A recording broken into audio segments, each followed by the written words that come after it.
Well, the journey's starting a little bit sooner than expected.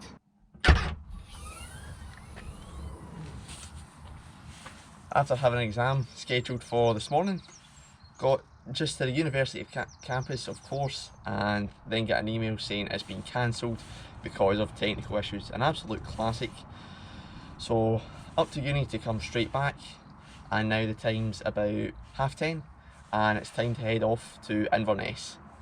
So yeah, I'd initially planned to be leaving here about 12:30, but yeah, obviously saved a couple hours. To be honest, it is quite nice. It probably means that I'll avoid most of the Friday traffic, I'd imagine. But yeah, time to just hit the road. After a smooth 3.5 hours driving, we've made it to the Airbnb. Currently Friday afternoon, with the event being this Sunday. Now, you might be thinking, Adam, you've got work, Adam, you've got exams. What race or event could be so important that you have to drive 3.5 hours for? Well, that's me. I'm back once again to take on Etape Loch Ness. A 100km sportive that starts in Inverness, does one big loop around Loch Ness itself, and yeah, in the middle of it there's one big massive KOM climb. I was here last year for the event, and to be honest, as soon as it was done I would have told you I was never coming back. The weather was absolutely atrocious. The rain, the wind, yeah, it was wild. It was my first real experience in a big peloton as well, so yeah, that was pretty crazy. Looking at the most important part for me, the climb, I started off really strong, and then unfortunately there's a little dip in the middle. I'd swapped it into the big ring, and as I went back to swap to the small front chain ring, my chain dropped and cost me, I'd say, easily a minute. It was so unfortunate because I'd just passed a bigger group, and in the flat section of the KOM I could just see them dangling in front of me. I was like 150 metres off the back of them, and I tried everything I could, but I just couldn't catch back on. Once I got to the top, I did just make it to the back of the group, but yeah, the batteries were going already at that point.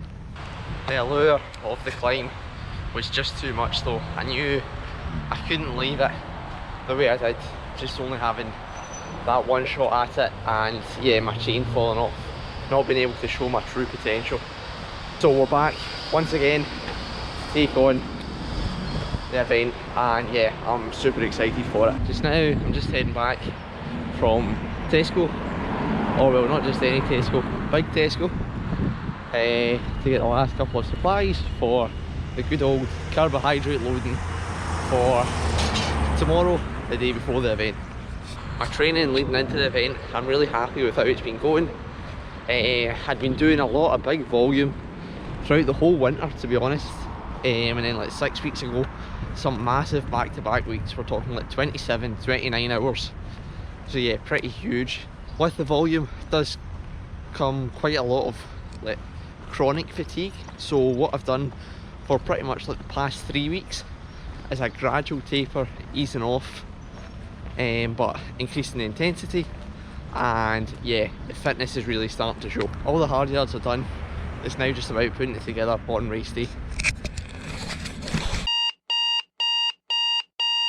Okay, you join me now, 24 hours before the event, just out on the Saturday, making sure the bike is running smooth, and so far so good. Going to chuck in a couple of opener efforts just on this quiet back road, and yeah, make the most of the sunshine. Well, I was wanting to try and navigate to the start just so I knew exactly what I was doing tomorrow morning, but my sense of navigation has failed me once again.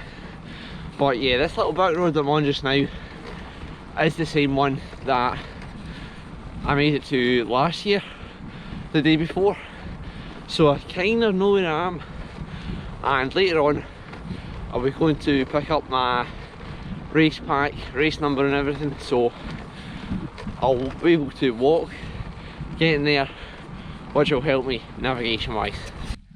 Opener's done, so 3 times 2 minutes, just around sub thresholds, and then 5 times 1 minute. going pretty hard, not full gas, but a solid effort put in. Heart rate is responding nice, going up and down steady, which is good. The bike running very smooth, cleaned it up literally to the centimetre before leaving, and yeah, it survived the car journey, which is good. Now it's just going to be an easy spin home, get some carbohydrate, then some more carbohydrate, then even more carbohydrate in me, and then go and pick up my race number as well. Now en route to go and pick up my number, got everything with me, my phone, my ID, and yeah, we can go and check out the event hub as well.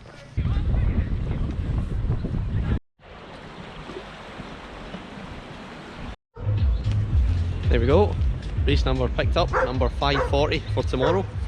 I think they have actually moved where the number collection was from last year, but yeah, it's not overly mobbed as well. That was quite good. I was in and out in 2 minutes picking up my number there, and yeah, I'm really starting to get quite excited for tomorrow. Again, weather conditions, it is looking like it's meant to be dry, hopefully no wind. At the moment it's sort of be a headwind coming back if it stays like this, so that wouldn't be the best, but yeah, we'll just have to wait and see. A cheeky baguette secured for lunchtime. Now it's time to head back, maybe get a bit more studying in, and then yeah, prepare for race day. Right, that's it. This Tesco's absolutely going to love me.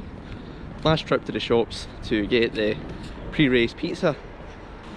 I'll have that for my dinner, and then early off to bed, and we'll be at race morning.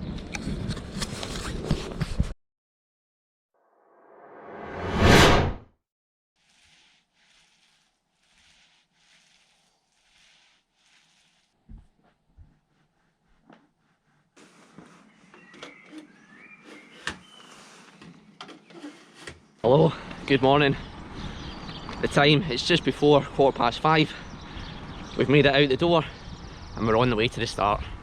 I've decided it is just warm enough with this overcast to have shorts on, so yeah, might be a bit fresh at the start, but who cares? It's all about going full gas anyway.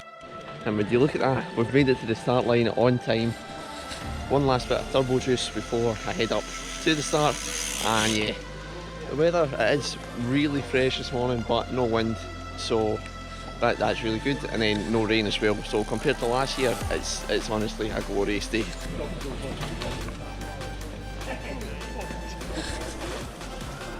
Five, 4, 3, 2, 1, go!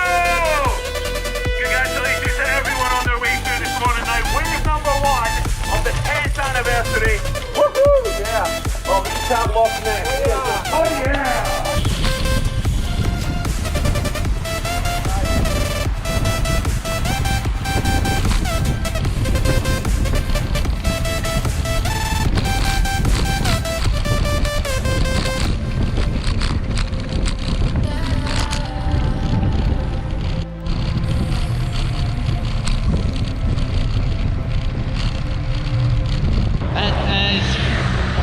Cold this morning. Decided to start right in the first wave, and I can still see the front of the morning. Currently like 4k in, so that's decent, but yeah, just need to heat up a little bit.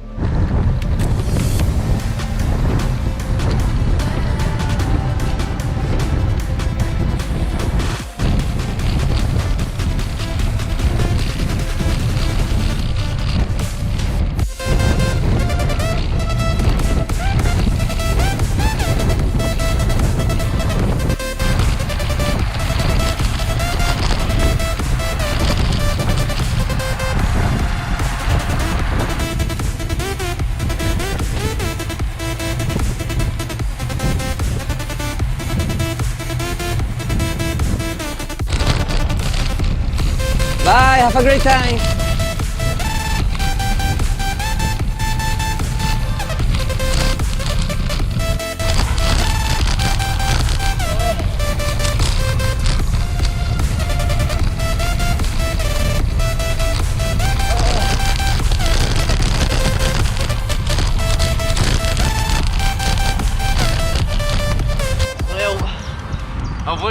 it away.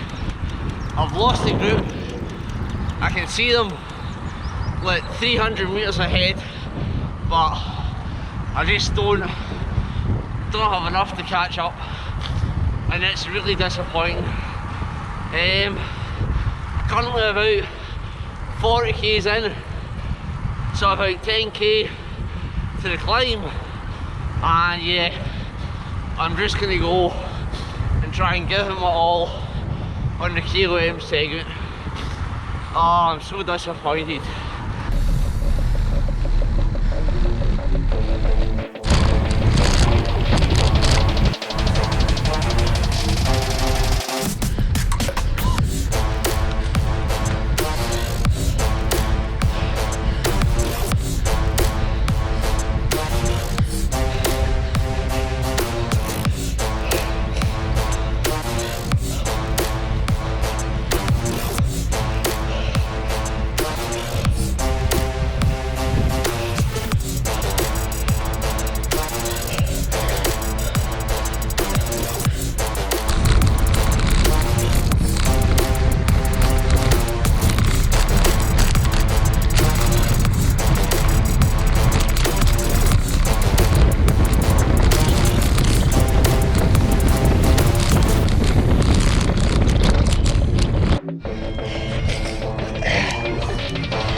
Well, that was a masterclass in how not to ride a sportive.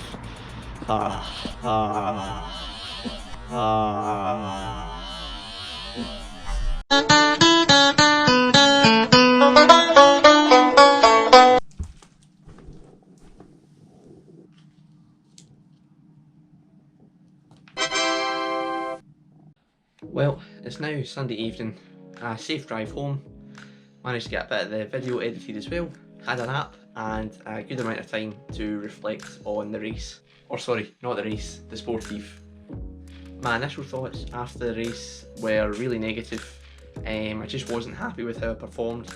Like you'll have seen, I lost the group that I was riding with by 20 miles in, and yeah, I was then just struggling in no man's land for too long.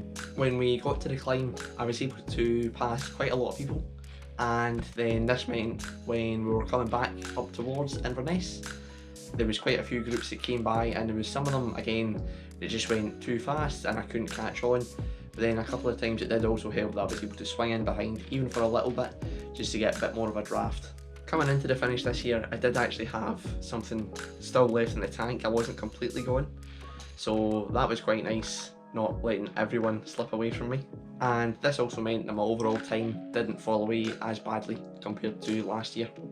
Looking at the cold hard numbers, I was exactly 10 minutes faster this year, and then up the climb I was also 1 minute faster.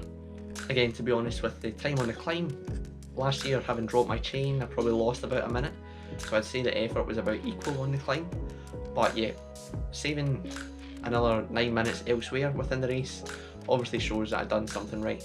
And this is it, I couldn't have expected that much of a difference. I hadn't went and chose to ride in groups with others, I still just kept training on myself. So going back to a big group ride once again, riding in that pack dynamic, yeah, Zwift isn't just going to cut it at that point. The event was hosted tremendously well again. A big thank you to all the volunteers that were out on the course cheering us on. And also I just want to say it was nice to meet the characters that I met at the start and at the end of the race. I'm terrible for not asking people's names, but yeah, I met a duathlon age group world champion. Also met rider number 44 as I was going to the start, and then I met this Canadian person who was in Scotland for a year, who had came up for the event. It was great to meet you all. They probably won't watch this, but I also want to give a big thanks to my Airbnb hosts. I had a great room, great night's sleep, and yeah, it made race day stress free. Moving forward with my training, it's time to get the TT bars back on the road bike and get prepared for a triathlon. And to be honest, that 12-metre draft zone sounds perfect to me. If you did enjoy the video, be sure to hit the like button. Check me out on Strava and Instagram, and I'll catch you in the next one.